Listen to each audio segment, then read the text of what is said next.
The Dayspring from on high hath visited us, to give light unto them that sit in darkness and in the shadow of death, to guide our feet into the way of peace.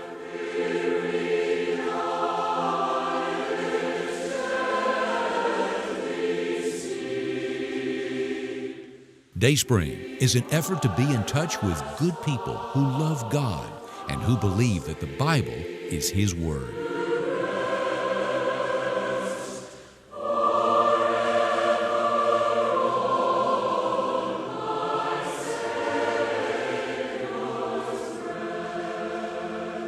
Dayspring is brought to you by your neighbors from Churches of Christ in this area.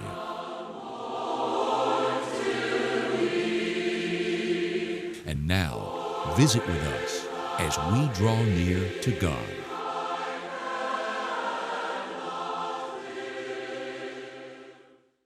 I am so pleased that you have come our way. Thank you for being our guest. We open the Bible and we think together about what it says. I shall begin our thoughts today by reading from Judges, that Old Testament book. First of all, I shall read chapter 17 and verse 6. That verse reads thus: In those days there was no king in Israel, but every man did that which was right in his own eyes. Every man did what seemed right to him. There was no authority, no king in Israel. Well, that was such a prominent thing during the days of the Judges. I turn over to the last book, last chapter of Judges, and the last verse. And there again, I read these words: In those days, there was no king in Israel. Every man did that which was right in his own eyes. We sometimes use the word anarchy to describe that situation. An absence of, or perhaps a denial of, any authority or established order. No order, no authority in the land. So every man does what he wants to do. The absence of an effective government, or the result of that, which is social disorder, confusion. A good synonym is chaos and lawlessness. That's what happens in a society, in a culture, where authority breaks down and there is no one to whom people answer except themselves. Now, we're thinking about that not in society in general, not in our culture, and by the way, that is a thought we need to entertain. But today we're thinking about that thought in connection with religion. Whatever I think religiously is right. What's right to me may not be right to you, but we're free, and every one of us does not answer to any authority except ourselves. Now, while we think about that, every man did that which was right in his own eyes. This thought: God's ways are different to my ways and your ways. This great text, one of my favorite in the Old Testament, in Isaiah chapter 55, beginning at verse 6, the Bible says, "Seek ye the Lord while he may be found. Call upon him while he is near. Let the wicked forsake his way, and the unrighteous man his thoughts, and let him return to the Lord, and he will have mercy on him, and to our God, for he will abundantly pardon. For my thoughts are not your thoughts, neither are your ways my ways, saith the Lord. For as the heavens are higher than the earth, so are my ways higher than your ways, and my thoughts than your thoughts. As the rain comes down and the snow from heaven, and returns not thither, but waters the earth, and makes it to bring forth and bud, that it may give seed to the sower and bread to the eater, so shall my word be that goeth forth out of my mouth. It shall not return unto me void, but it shall accomplish that which I please, and prosper in the thing whereunto I sent it. God said, my ways are not your ways, talking to me. And my thoughts are not your thoughts. My ways and my thoughts are not the same as those which God has. We need to understand that. Heavens are higher than the earth, so are God's ways and thoughts higher than ours. Listen, 1 Corinthians chapter 1, verse 25. Because the foolishness of God is wiser than men, and the weakness of God is stronger than men. For ye see your calling, brethren, how that many wise men after the flesh, not many mighty, not many noble, are called. But God hath chosen the foolish things of the world to confound the wise. And God hath chosen the weak things of the world to confound the things which are mighty, and the base things of the world, and things which are despised hath God chosen, yea, and things which are not, to bring to naught things that are, that no flesh should glory in his presence. Again, God's most foolish moment is wiser than the wisest of men. I repeat, God's ways are different to mine and to yours. And so in our text in Judges, there was no king in Israel, no authority. So every man did what was right in his own eyes. That's different to God. When God sent Samuel out to find a new king for Israel, Samuel thought he'd found the man. He looked at him and he looked like a perfect candidate. And God said, look not on his countenance, nor on the height of his stature, for I have refused him. The Lord sees not as man sees. Man looks on the outward appearance, but the Lord looks on the heart. The Lord has a completely different point of view to mine and yours. His thoughts are higher above us. So, now, here are these people in a society where there was no authority. And the result of that was every man was an authority to himself. There was no king in Israel, so every man did what was right in his own eyes. That's not the way God sees things.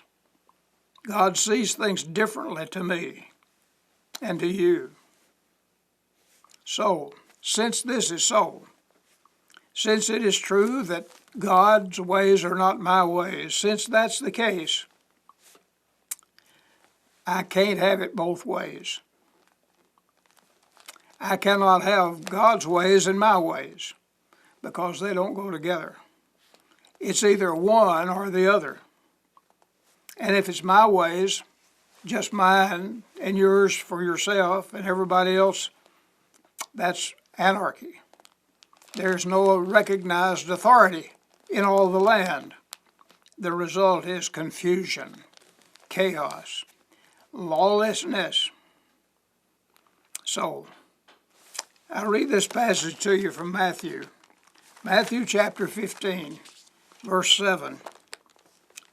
Jesus said, Ye hypocrites, well did Isaiah prophesy of you, saying, This people draweth nigh unto me with their mouth, and honoureth me with their lips, but their heart is far from me. But in vain do they worship me, teaching for doctrines the commandments of men. There's contemplated some people who are doing that which is right in their own eyes. And Jesus said, it's vain. That kind of worship and service to God is vain because it comes from the individual and it doesn't come from God. Can't have it both ways. Romans 10, that chapter begins like this. Paul talking about Israel. My heart's desire and prayer to God for Israel is that they might be saved.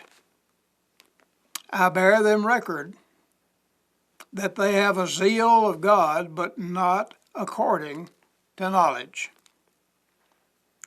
And they, being ignorant of God's righteousness, and going about to establish a righteousness of their own, have not submitted themselves unto the righteousness of God. What's going on? Paul said these people are out to establish their own righteousness, what they think. And remember, God's thoughts are higher than our thoughts. So we can't have it both ways. We can't have it our way and God's way at the same time. This challenging passage in the book of Colossians, in Colossians chapter 2, beginning at verse 20, the apostle wrote, Wherefore, if ye be dead from the rudiments of the world, why as though living in the world are you subject to ordinances? Touch not, taste not, handle not, which are to perish with the using, after the commandments and doctrines of men, which things have indeed a show of wisdom in will worship, and humility, and neglecting of the body, nor not in the honor to the satisfying of the flesh.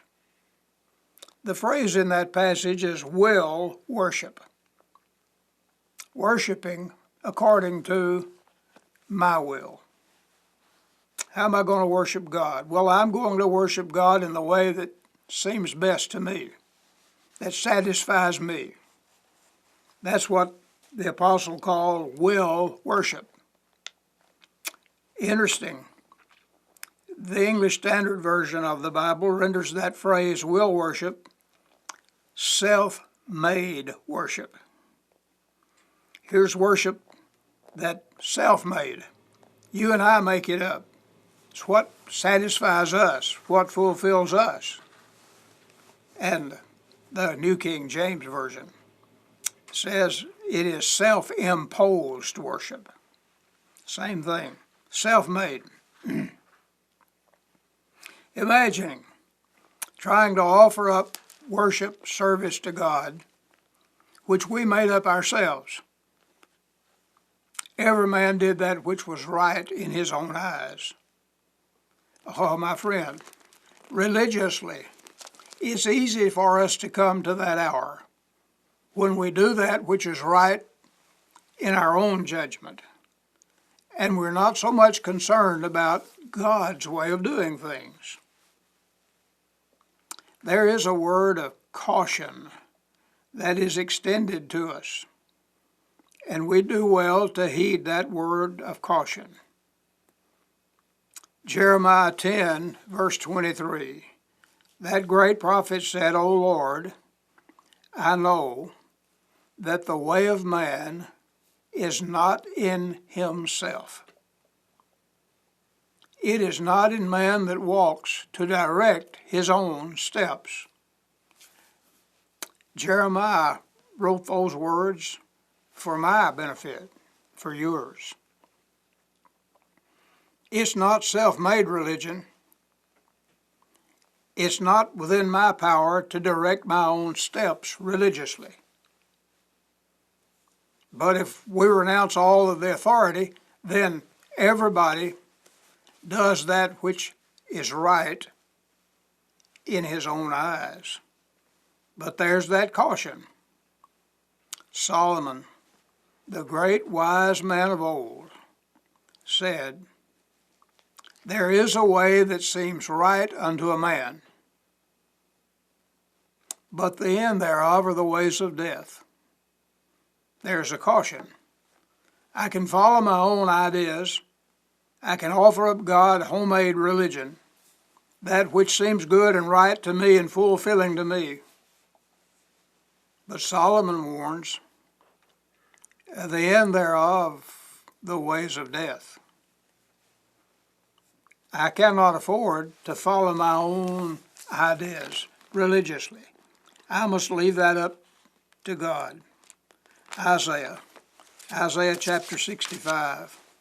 In Isaiah chapter 65, verse 2, God said, I have spread out my hands all the day unto a rebellious people, which walk in a way that is not good after their own thoughts. What is it, Isaiah? Well, God said these people are walking in a way that is determined by their own thoughts, and it's not good.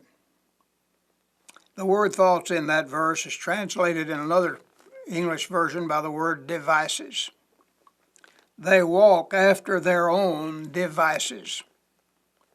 Religiously. What am I religiously? I'm whatever I want it to be. I shall make my own plan. I shall determine what's good and right for me. Here's the caution. The caution is, the end thereof are the ways of death. Let me turn back to Deuteronomy chapter 12. In Deuteronomy chapter 12 and verse 8, the law of Moses. Ye shall not do after all the things that we do here this day, every man, whatsoever is right in his own eyes. Now God, through Moses, said, don't do that. This is not the way to do it. These people do whatever is right, not in God's eyes, but in their own eyes. Every man does what's right in his own eyes. And that text says that's not good. And it wasn't good then, and it's not good today. Going to be a religious person? On what basis am I going to be a religious person? Well, whatever seems good to me. Whatever satisfies my yearnings. Whatever gives me fulfillment and makes me happy. I'm going to follow my own judgment. But the point is, we live in a wonderful land where we're free to choose. We're not imposed on by a government that says, this is the state religion and this is the religion you practice if you live here. Isn't it wonderful that we have freedom of religion in our country so that I can be religiously whatever I want to be? With this thought, with this caution, I must not take my own will before the will of God. When I do, I've put my feet on a path that leads to destruction, leads away from God. There was no king in Israel, so every man did that which was right in his own eyes. Now, Luke's account of the life of Christ. In Luke chapter 22. In Luke chapter 22 and at verse 42, this is an example for you and for me. Father, if thou be willing, remove this cup from me. Nevertheless, not my will, but thine be done. There's the example Jesus set for us. Not my will, but God, it's your will. Shouldn't we have that same attitude? Lord, my prayer is that your will be done, not my will. What I want, what I think, what seems good to me doesn't matter. It's what God says. And therein is the crux of the whole matter. I'm free to choose. I'm free to choose my own way if that's what I want. But the Lord helps us understand it is imperative that we choose His way. Listen again, the attitude, the great example of our Lord, Jesus. John chapter 6, verse 39, verse 38. Jesus said, I came down from heaven not to do mine own will, but the will of him that sent me. Oh, what a great passage that is. A great example for me. I'm here religiously, not to do my own will, but the will of God. I'm free to choose, but may I be wise enough to choose not my own, but God's way for me. So you remember this very familiar text back in Matthew 7, verse 21. Not everyone that saith unto me, Lord, Lord, shall enter into the kingdom of heaven, but he that doeth the will of my Father which is in heaven. Many will say unto me in that day, Lord, Lord, have we not prophesied in thy name, and in thy name have cast out devils, and in thy name have done many wonderful works? Then will I profess unto them, I never knew you. Depart from me, ye that work iniquity. What's the problem? The problem is that they were religious, but their religion was homemade. It was a religion they made up themselves. And the Lord responded to them, you depart from me, I have never known you. How sad to contemplate that that could happen to me, but it'll happen to me if I do that which is right in my own eyes. This gets close to us. It's an affront to our ego, but we must realize that as far as the Lord is concerned, we are servants. Luke 17 and verse 10, likewise ye, when ye have done all that is commanded you, say, we are unprofitable servants. We have done that which was our duty to do. I'm going to be a servant, not of myself, self-serving, not doing right in my own eyes, but serving God. And I'm going to serve Him according to His way. That's the attitude that I must have. We all must have that attitude if we are to be pleasing to God. Listen to this passage in Romans chapter 6. Know ye not that to whom ye yield yourselves servants to obey, His servants ye are, to whom ye obey, whether of sin unto death, or of obedience unto righteousness. God be thanked, ye were the servants of sin, but have obeyed from the heart that form of doctrine delivered you. Being then made free from sin, ye became the servants of righteousness. Serve, not myself. Satisfy, not myself. I'm not free to practice a religion that came from my own thinking. I'm free to do it, but it won't profit me. Instead, the admonition is, be a servant of the Lord. There's the key. His will has been made known to us on the pages of this marvelous book. And as we seek out its truths with the attitude, I want to do what the Lord has taught me to do. I want to be pleasing to Him, not satisfying myself, but satisfying God.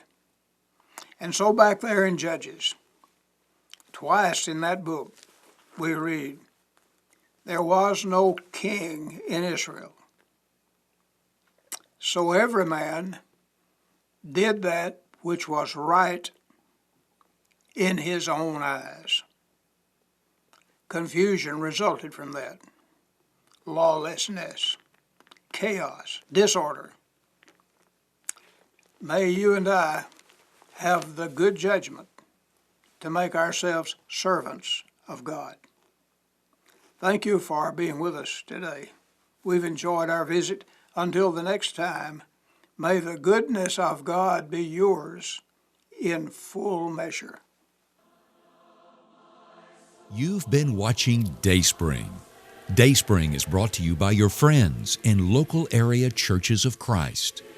To request a free CD of today's lesson, you may contact us at Dayspring, Post Office Box 453, Tupelo, Mississippi, 38802, 0453.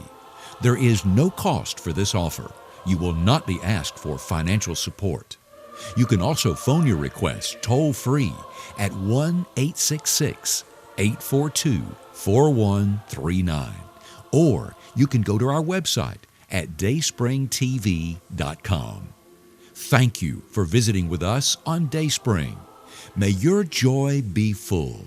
May the peace of God rule in your hearts. And may the light of Christ brighten heaven's way.